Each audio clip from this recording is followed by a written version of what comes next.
Had some problems when we were coming out of the mountains.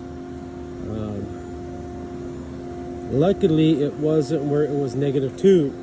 It was, I don't know, probably about 30-40 degrees, but I found that my Cardan joint, CB joint, whatever you want to call it, was going bad. So I had this terrible vibration. All of a sudden I stopped, checked on my wheels, because if you recall, I have just put new lug nuts and lug bolts on this and a new wheel because of what happened last time. And you know what? And actually, it probably wasn't too far from the same place that started going bad. No, I take that back. That was before. So this is actually further down the road than last trip. But anyways, bad vibration. I couldn't find anything. I kind of shook the drive lines. I couldn't see anything. But I did notice a little bit of leak on my transfer case. And so I was like, oh, hopefully it's not the transfer case. I had a lot of rocks in my tread from them spreading sand and gravel getting on the road. They were full of rocks. I thought maybe imbalance. Popped a bunch of rocks out to no avail. And I'm like, hey man, it sounds like it's a transfer case. Hopefully it's not. So I went over there again and I noticed my Cardan joint was kind of looking crooked. It wasn't being held in place. And honestly, I've never seen one of these before opened up. I just assumed it was two U-joints and that was it. I never really thought about needing a support in the middle.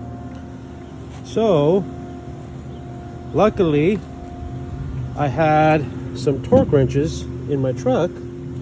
I'll show you them real quick, because it is what saved us. So in my truck, I have this little set of torque bits and one fit, and I have a 1/4-inch ratchet in my underneath my seat. So I had everything I needed to pull it off, luckily, and we drove down, and no more 4-wheel drive now. So I have to turn this apart.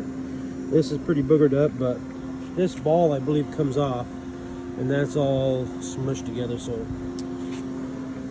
you couldn't get them where you cut this off and weld a new one on, but I can't do that. I'm gonna see if I get a drive line before I go home, put a new drive line on.